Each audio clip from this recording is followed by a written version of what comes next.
porque ya vamos, Dios mediante, hoy a terminar el capítulo 1 y a partir de la próxima semana iniciar con el capítulo 2 de Hechos, por cierto.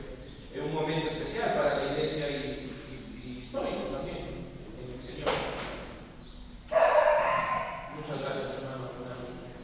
Espero que alcancen. Si no, por favor, comparta con sus hermanos. Gracias, hermano.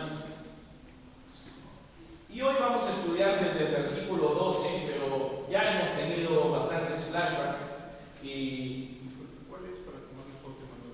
también el número 24, el que vamos a entonar. Algunos quizás lo sepan, grande es tu fidelidad, Señor, el himno, pero es el número 24. Gracias, hermano Renato. Les decía que hoy vamos a terminar el capítulo 1. Vamos a empezar a ver desde el versículo 12 del primer capítulo de Hechos, pero en varios momentos vamos a avanzar rápido o a saltarnos, ya que hemos tenido bastante detalle de esta parte de Hechos y ya hemos tenido 2 semanas de flashback. ¿Se acuerdan? Retrocedimos algunos años, de hecho creo que fueron 1 año y luego 6 meses, y de lo que estábamos, del momento en el que estábamos, y hoy ya vamos a continuar con la historia que nos muestra Hechos respecto a la iglesia. Y para tener a manera de introducción el panorama completo, leo desde el versículo 12, Hechos 1:12, menciona entonces: volvieron a Jerusalén desde el monte que se llama del Olivar, el cual está cerca de Jerusalén, camino de un día de reposo. Ya todos conocen cuál es la distancia entre que menciona ahí de un día de reposo, aproximadamente 1 kilómetro, me parece que mencioné. Y lo que demuestra aquí, o lo que nos muestra este panorama que quisiera darle de los primeros 4 versículos, es la obediencia de los apóstoles, de los discípulos en general, incluyendo los apóstoles, porque el Señor les dijo que tenían que quedarse en Jerusalén y ellos estuvieron cerca de Jerusalén, no solamente 1 kilómetro de Jerusalén, y menciona este versículo que se quedaron o volvieron en todo caso a Jerusalén desde ese monte que estaba a 1 kilómetro de Jerusalén. La siguiente parte, o el siguiente versículo, el versículo 13, dice: y entrados, subieron al aposento alto donde moraban, lista los 11 apóstoles: Pedro, Jacobo, Juan, Andrés, Felipe, Tomás, Bartolomé, Mateo, Jacobo, hijo de Alfeo, Simón el celote y Judas, hermano de Jacobo. Y lo que nos muestra este versículo para este panorama introductorio que estamos teniendo es que también tenían, además de obediencia, que lo acabamos de ver en el versículo anterior, unidad física, ¿verdad? Físicamente estaban en un solo lugar los 11 apóstoles y también los discípulos de Jesús, ¿no? El siguiente versículo nos menciona que además de tener unidad física, tenían una unidad espiritual, y es el versículo con el que hemos empezado varias semanas atrás, ya 3 o 4 quizá, que menciona: y todos perseveraban unánimes en oración y ruego con las mujeres y con María, la madre de Jesús, y con sus hermanos. Hemos hablado de hecho de los personajes que menciona aquí, de las mujeres, en parte también de María y también de los hermanos de Jesús, que aquí se menciona. Y lo que demuestra este versículo es unidad espiritual, porque menciona estaba unánime, ¿verdad? Que hemos hablado que significa una misma mente, unánimes. Además, por cierto, a manera de un dato curioso, gracias. La palabra ruego que se menciona en este versículo no está en los manuscritos originales, no está en los manuscritos más antiguos, en todo caso. En el momento en el que se traduce la Biblia, en algunos manuscritos que encontraron estaba, pero en los más antiguos no está. ¿Por qué lo menciono? Porque de hecho, si decimos todos perseveraban unánimes en oración, y que de hecho el ruego está relacionado a la oración, pero trato de resaltar que definitivamente la oración era lo que permitía que ellos continúen en obediencia, en unidad física y en unidad espiritual, una misma mente, un mismo espíritu, un mismo Señor, y esperando lo mismo, esperando la venida del Espíritu Santo como paracletos de su iglesia, como acompañante de su iglesia, como ayudador de su iglesia. Entonces es la oración la que permitía esto, y por eso lo menciono respecto a esta palabra de oración, entendiendo la importancia. Y luego los personajes que menciono, de los hermanos de Jesús hemos hablado mucho. la semana pasada, y viendo la incredulidad que ellos tenían. Y aquí más bien vemos otra realidad de los hermanos de Jesús. Hace 6 meses de lo que estamos acá, unos hermanos de Jesús que no creían en Jesús, que de hecho se seguían dejando llevar por su misma humanidad, y ahora vemos a los hermanos de Jesús unánimes junto con los demás discípulos y apóstoles de Jesús. Una gran diferencia, 6 meses, y ellos entendieron lo verdadero, lo entendieron y creyeron en el Señor. Y ahora se les menciona ya no como aquellos que no creían, sino que más bien se describe de ellos unánimes en oración con los demás. Un gran cambio, y ojalá que el Señor podamos, no se está escribiendo ya un libro o la Biblia sobre nosotros, pero que ojalá cada cierto tiempo podamos ver en nosotros esos cambios. A mí me sorprende cuando vemos 6 meses antes a los hermanos que no creían, que ahora sí creen. Más adelante cuando vemos a un Pedro agresivo y luego un Pedro más bien pacífico, un Pedro espiritual. Lo mismo con Pablo, y las figuras que se pueden ver en la Biblia de hecho deberían ser de mucho ejemplo para nosotros y para que nosotros vayamos mostrando en el Señor, rindiéndonos a Él, mejora, siendo más como Cristo, por cierto. No según la humana, no se trata de ser mejor persona ni de ser más ético para nada, se trata de ser más como Cristo. Y es lo que podemos ver en estos, incluso en sus propios hermanos de Jesús. Qué bueno, por cierto. Esta manera de introducción del panorama que quería que veamos, que ya hemos hablado mucho de estos versículos, incluso yendo al pasado respecto al momento en el que estamos aquí. Ahora vamos a continuar, y el estudio o la meditación de hoy lleva como título Él es siempre fiel, porque en verdad Él es siempre fiel y su palabra siempre es fiel. Y esta primera parte de la meditación le puse por subtítulo Fidelidad Eterna, porque de verdad la fidelidad de nuestro Dios es eterna, y no solamente suena bonito, sino que de hecho es real. La fidelidad de nuestro Dios es eterna. Y voy a pedirle por favor leamos, o alguien por favor pueda leer los versículos 15 y 16, versículo 15 y 16 del capítulo 1 de Hechos. Adelante, hermano. En aquellos días Pedro se levantó en medio de los hermanos, y los reunidos eran como 120 en número, y dijo: varones, hermanos, era necesario que se cumpliese la escritura en que el Espíritu Santo habló antes por boca de David acerca de Judas, que fue guía de los que prendieron a Jesús. Gracias, hermano. El siguiente que usted, hermano. No hay problema. Gracias también por la disposición del servicio. Hemos leído el versículo 15 y 16. Nos menciona en el versículo 15, que ya lo hemos leído, por cierto, antes, y hemos profundizado en el mismo. En aquellos días Pedro se levanta en medio de los hermanos y los reúne, y dice que eran como 120 en número, incluyendo las mujeres, incluyendo a María, la madre de Jesús, incluyendo a los hermanos de Jesús. No eran los 120. En este versículo recuerdo que en meditaciones anteriores hablamos del liderazgo de Pedro y hablamos también de la gobernanza de la iglesia, una gobernanza en grupo, ¿no? Por cierto, que es lo que podemos ver acá como iglesia. Y en el siguiente versículo menciona el 16, varones hermanos, dice Pedro, levantando la voz o tomando la palabra. Varones hermanos, era necesario que se cumpliese la escritura en que el Espíritu Santo habló antes por boca de David acerca de Judas, que fue guía de los que prendieron, ¿no?, a Jesús. Y aquí empieza diciendo: era necesario que se cumpliese, era menester, era urgente, era obligatorio que se cumpliese. ¿Que se cumpliese qué? Que se cumpliese la escritura, la palabra de Dios, es lo que está diciendo Pedro en este caso, que está tomando la palabra en este momento. ¿Y qué es lo que el Espíritu Santo dijo? A través de David, menciona aquí, que fue guía de los que prendieron a Jesús. Más adelante, por cierto, en el versículo 20, que todavía no vamos a ir ahí, nos vamos a dar cuenta que menciona algunos salmos como profecías de lo que pasó con Judas.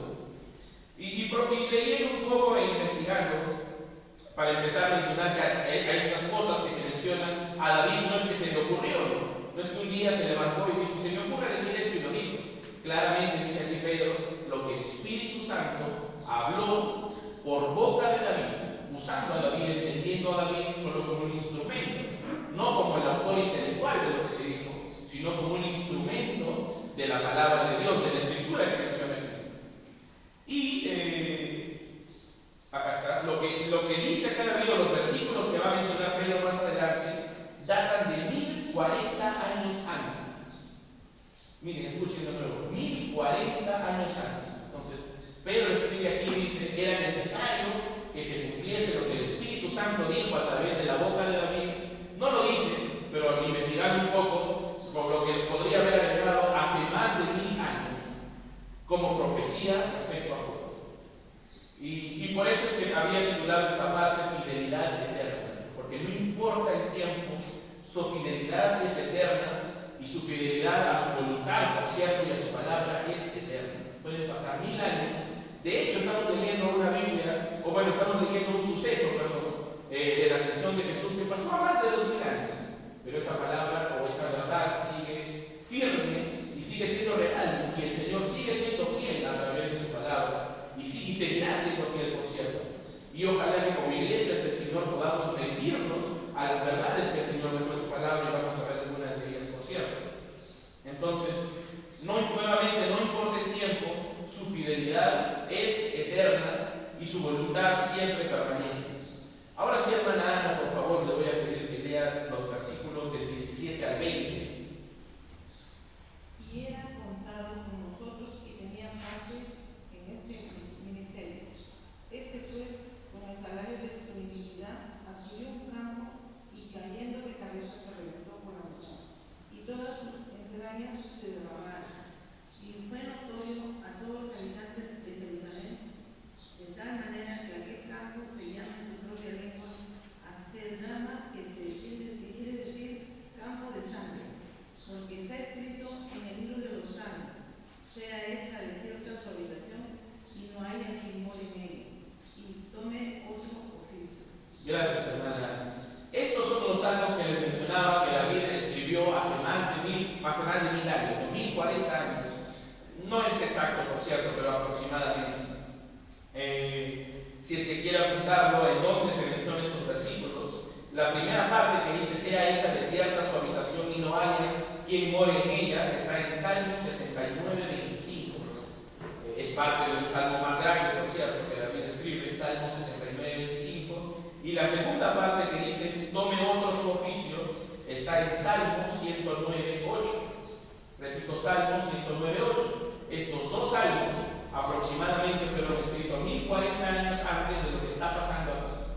Que si hacemos sumas y restas estaríamos diciendo hace más de 3000 años a la actualidad, sumando aproximadamente, creo que es mucho más aún, pero más de 3000 años de la actualidad y de este suceso que estamos viviendo, que estamos leyendo, hace más de 1000 años respecto a la ascensión de Jesús.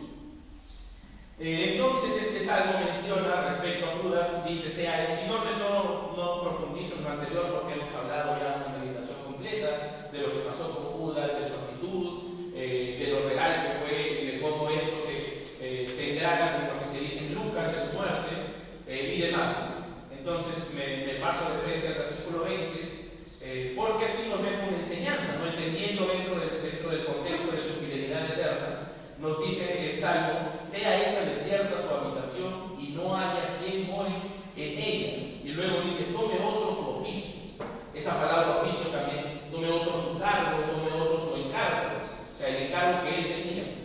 Y aquí nos deja una verdad importante, por cierto, que necesitamos entender, que solamente había 12 lugares para apóstoles, entendiendo la diferencia entre apóstoles y discípulos. Entonces, según lo que la Biblia nos dice, eran solo 12. Y aquí en este momento, Pedro evidencia la necesidad de que alguien tome el lugar de Judas. No porque Judas había muerto, no es por su parte, a pesar de que sí había muerto, pero iba a ser reemplazado, como bien dice más adelante, pero por su transgresión, porque había caído de su oficio, había caído de lo que el Señor había encargado a los apóstoles, y por lo tanto, como profecía, bien dice Pedro, debía ser reemplazado. Y nuevamente lo menciono, son 12 lugares, 12 apóstoles, así como fueron 12 tribus, y no hay más. Y es importante entenderlo porque lo vemos en la palabra, ojo, porque hoy por hoy hay muchas personas que dicen ser apóstoles.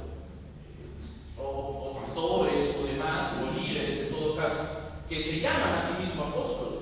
Pero lo que vemos claramente en estos versículos, en Hechos 1, en el versículo 20, que estamos leyendo de una profecía de hace más de 1000 años, dice, de este momento, por cierto, de más de 1000 años a la actualidad, dice, tome otro su oficio, que alguien tome su puesto. ¿Por qué? Porque ese puesto había sido dejado por Judas, no por muerte, sino por transgresión. ¿No? Y creo que podemos ir a lo menciona. Creo que es en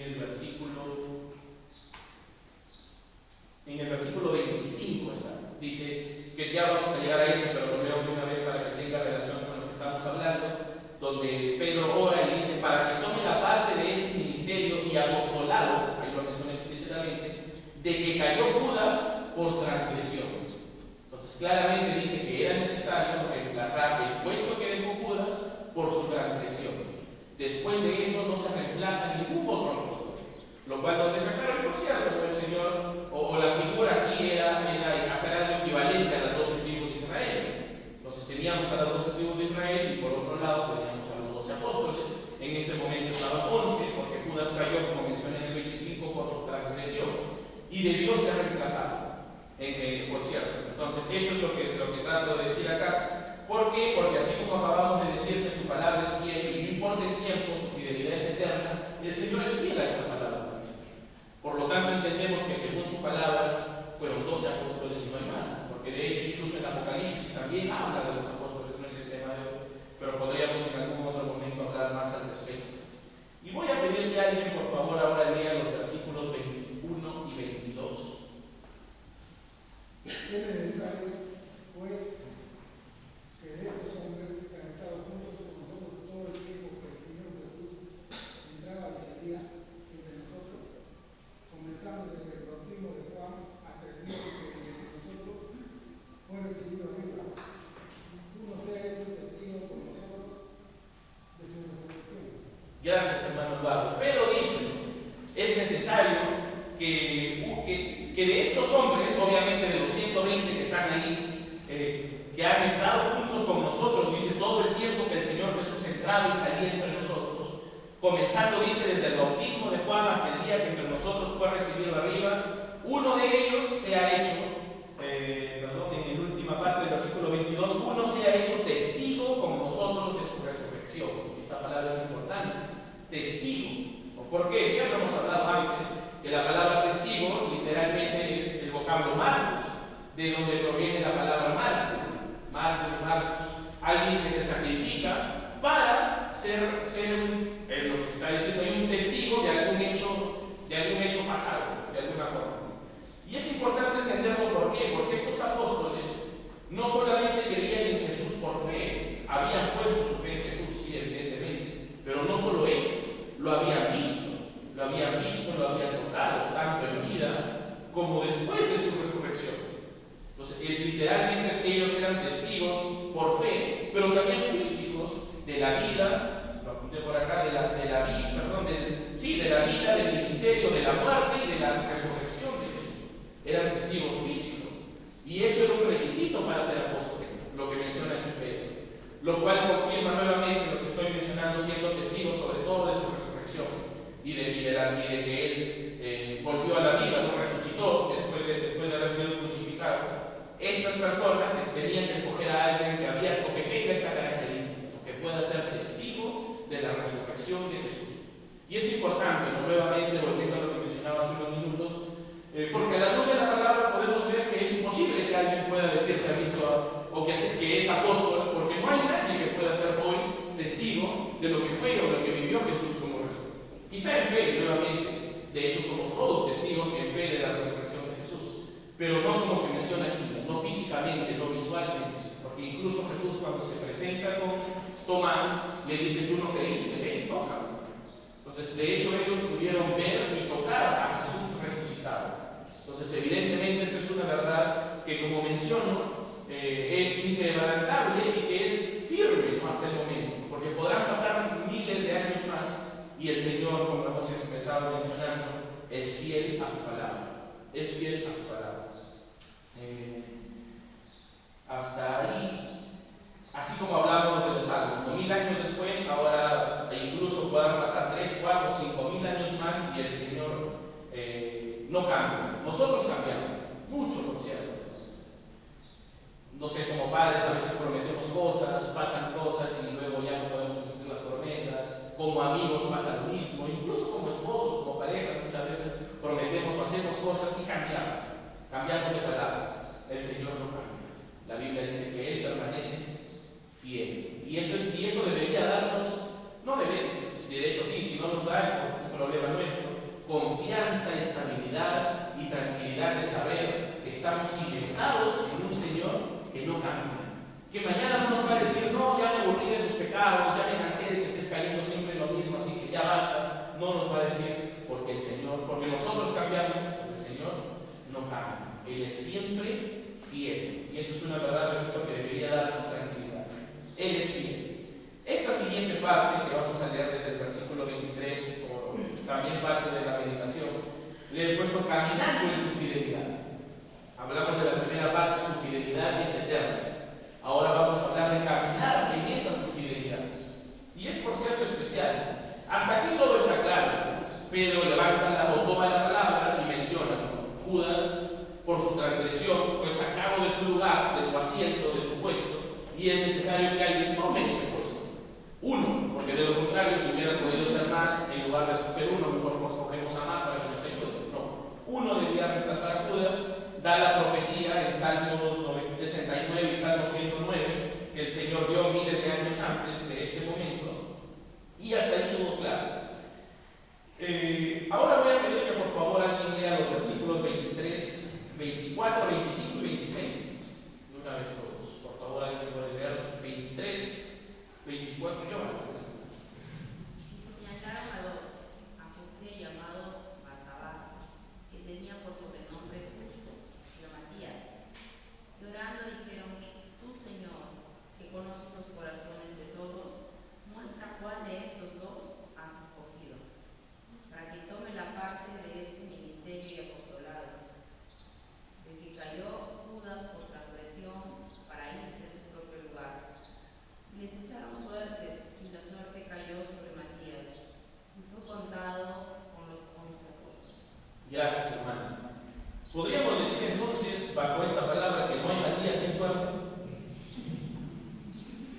No necesariamente, por cierto. Matías que le alegró escuchar su nombre. Y ya sabes, hermano, de dónde viene tu nombre. Entonces, por cierto, vamos a ingresar a cada uno de los versículos, en algunos más, en otros menos.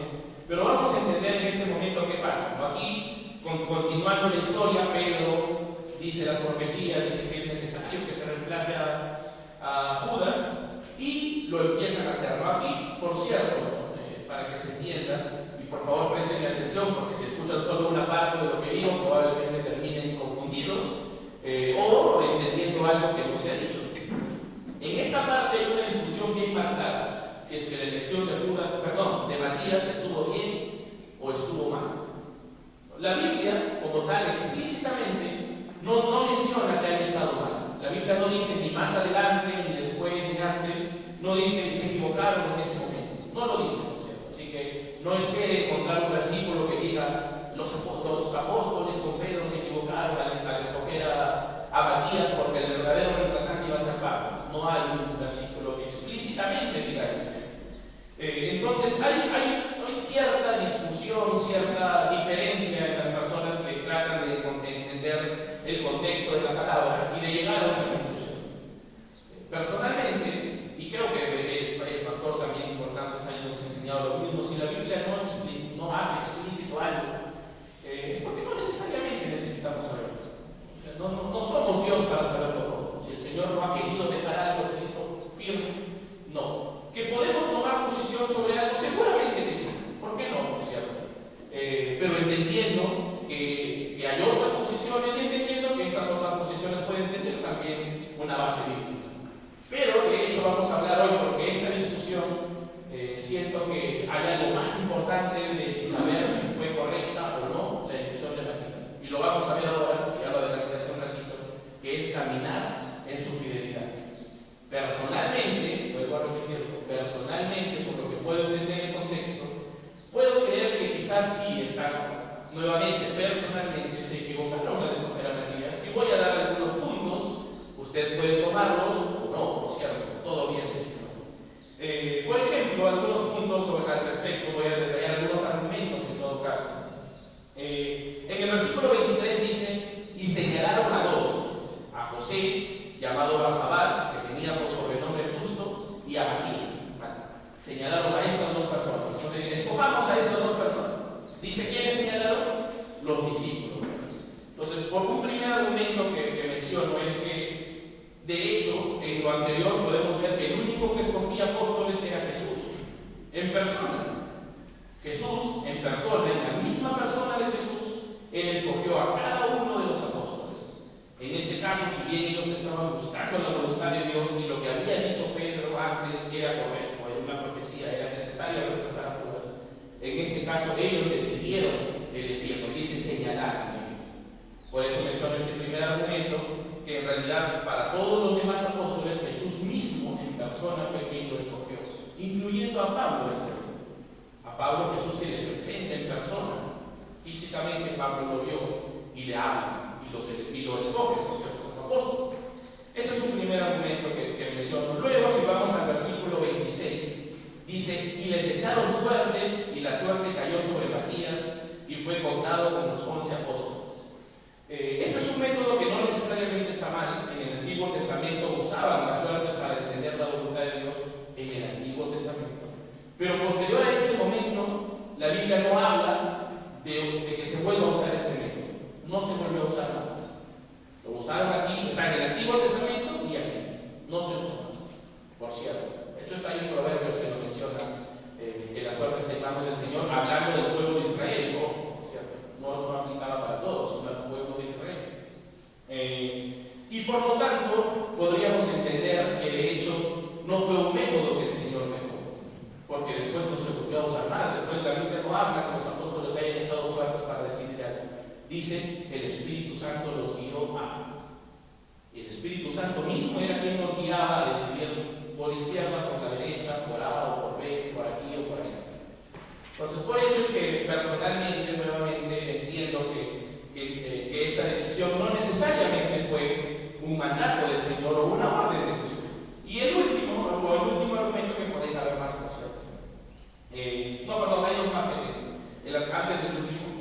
También mencionaba un argumento más que de Matías no se vuelve a hablar más. O sea, a Matías lo seleccionaron acá y después la Biblia no menciona más a Matías. Entonces, no hay ninguna.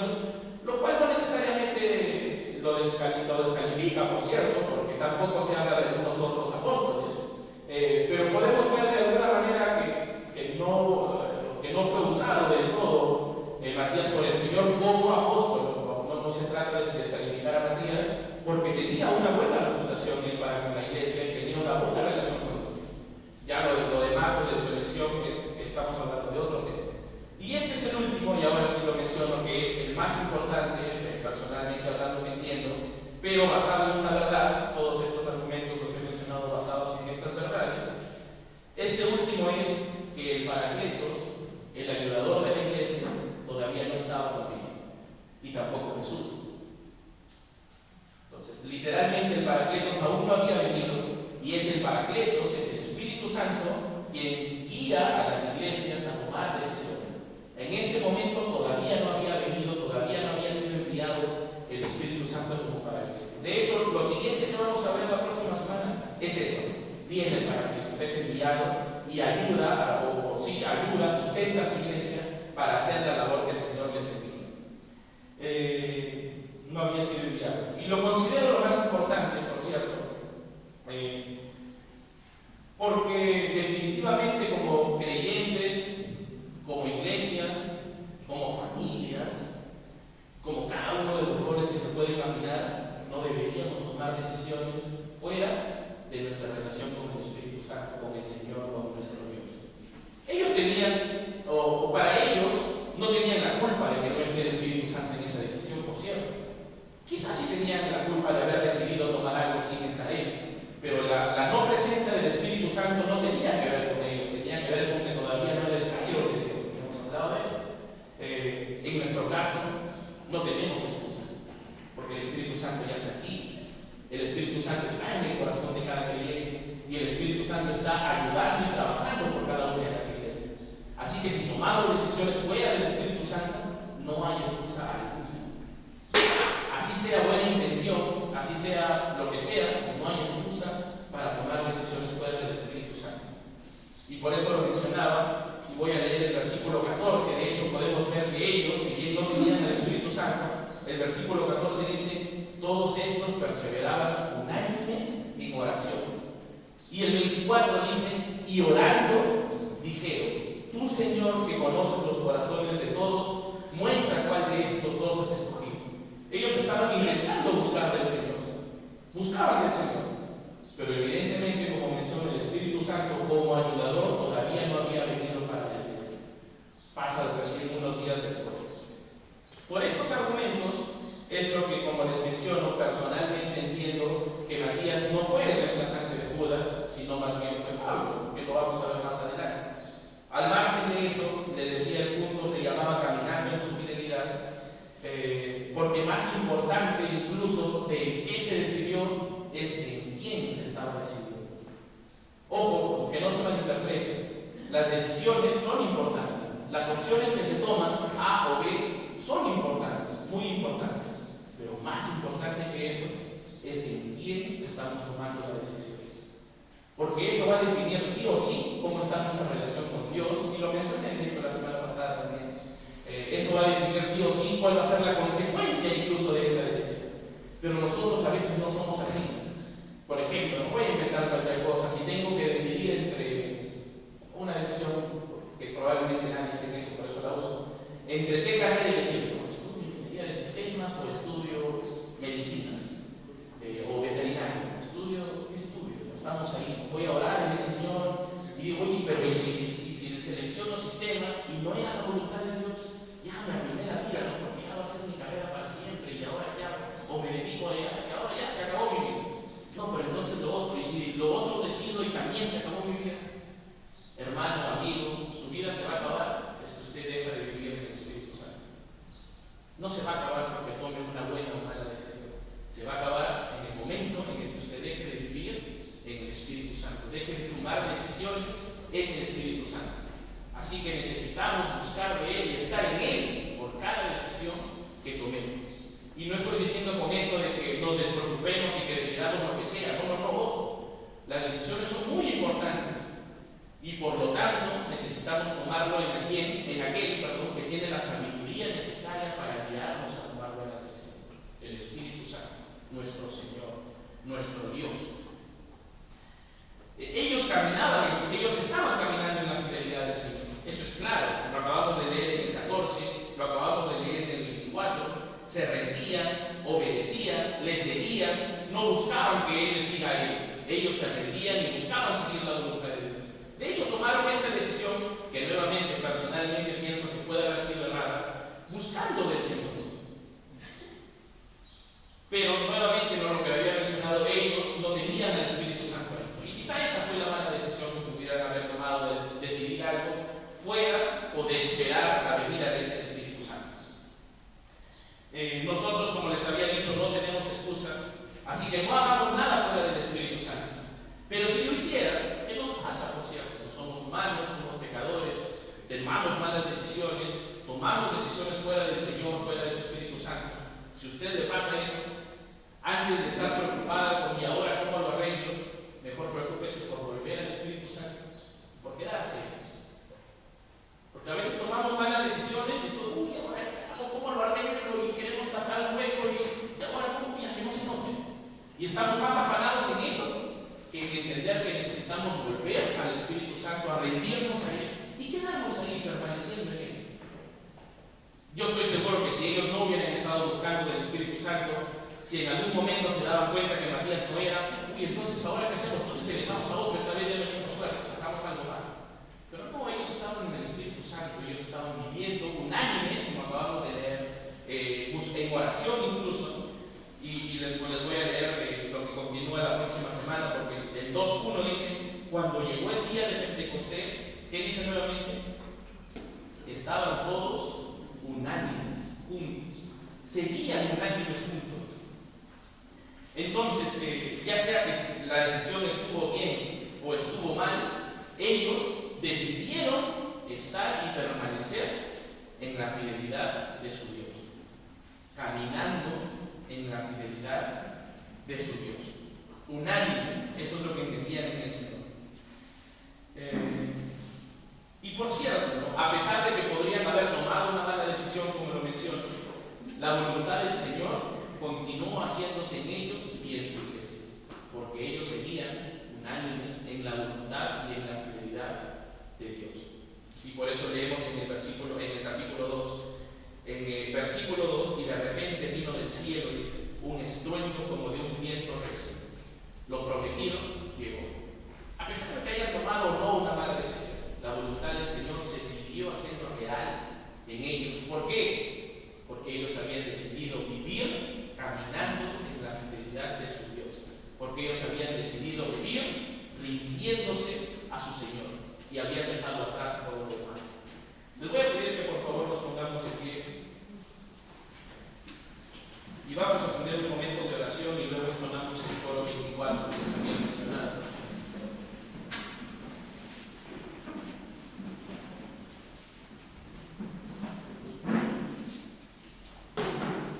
En reverencia, hermanos. Amoroso Padre Celestial, Señor, gracias, Padre, por tu inmensurable amor para con nosotros. Porque fallamos mucho, Señor. Sin lugar a dudas somos seres muy, muy pecadores. Personalmente, Señor, te pido perdón por ello. Porque nos dejamos llevar por los afanes de la vida, nos dejamos llevar por nuestra propia sabiduría, por nuestras distracciones, Señor, y constantemente terminamos tomando decisiones fuera de ti. Y peor aún, incluso luego de darnos cuenta, intentamos arreglarlo de alguna manera, no dándonos cuenta que lo más importante en nuestras vidas debería ser permanecer en la presencia del Espíritu Santo, permanecer en su fidelidad, permanecer en su palabra y permanecer en una relación íntima con nuestro Dios. No así a veces intentamos hacer las cosas siempre a nuestra manera, y perdón por ello, Señor. Gracias por dejarnos tu enseñanza, Padre, y tu palabra, porque en ella podemos ver, Señor, que tú eres fiel. Y que si vivimos en ti al margen de que a veces tomemos malas decisiones, si continuamos y permanecemos en ti, tú vas a seguir haciendo tu voluntad en nosotros como iglesia, en nosotros como personas, como familias, como trabajadores, como padres, como hijos, como hermanos, como esposos, como esposas. Tú vas a seguir haciendo tu voluntad en nosotros, Padre, si es que nos ocupamos y decidimos en permanecer en tu palabra, en tu fidelidad, en la dirección del Espíritu Santo. Y por eso nuevamente te pido perdón, Señor, y que ojalá pueda yo entender, Señor, esa necesidad que tengo de ti y de rendirme a ti y a tu presencia, Señor. En el nombre de Jesús te agradezco y te pido estas cosas. Amén. Entonamos este coro, hermanos, el librito que les ha repartido el hermano Renato, el número 24. También el hermano Renato lo ha mandado al grupo de WhatsApp de la iglesia, por cierto. Vamos a entonar solo la primera y la tercera estrofa. Oh Dios eterno, tu misericordia, ni una sombra de duda tendrá.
bendición, para bautizo incluso, y seguramente muchas otras cosas más.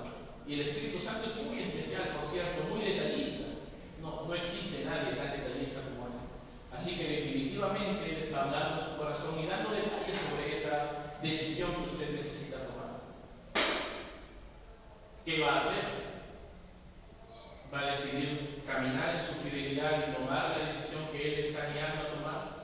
¿O va a decidir más bien continuar con su vida y continuar viviendo alejado de Él, arreglando las cosas a su manera?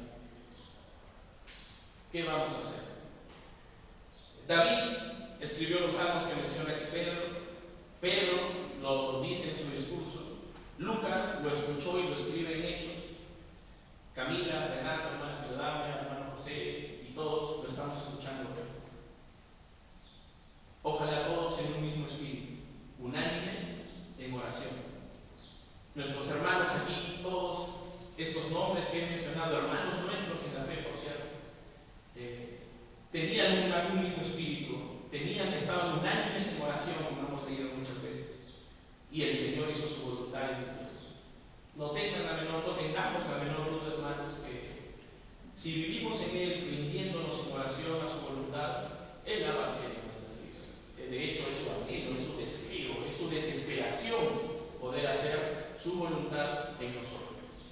Ojalá que podamos, como David, como Pedro, como Lucas, tener un mismo espíritu y vivir rindiéndonos a su voluntad. Vamos a dirigirnos en oración, en reverencia, por favor, hermanos, con Renato, por favor, dirigirnos en esta oración. Señor Padre Santísimo, gracias Padre por esta enseñanza, por esta prédica que hemos podido tener, Padre. Gracias por mostrarnos a través de tu iglesia, a través de los apóstoles, Padre, mostrarnos ciertamente tu fidelidad, Padre, tu amor, tu misericordia, tu gracia para con nosotros, Padre, que aún equivocándonos, aún quizá desesperándonos, Padre, definitivamente tú deseas tomar el control de nuestra vida, de las cosas que nos suceden, Padre. Ayúdanos a cada uno de nosotros, primero como individuos, Padre, a poder vivir nuestras vidas hacia ti, hacia tu voluntad, Padre, a permitir que permitamos a tu Espíritu, Padre, guiarnos hacia lo que es tu voluntad, Padre, que es definitivamente buena, perfecta y necesaria para nuestra vida, Padre. De igual forma te pido por la iglesia, para que como iglesia las decisiones que vayamos a tomar en esta sesión y en cada momento, Padre, sean siempre guiadas por tu Espíritu, sean, Padre, guiadas, ojalá buscando agradarte, buscando darte gloria, Padre, como iglesia, que entendamos que la iglesia no trata respecto a lo que yo quiero, a lo que a mí me parezca o a lo que a cualquiera le parezca, Padre, sino que ojalá la iglesia trata respecto a lo que la cabeza decida hacer por su cuerpo, Padre.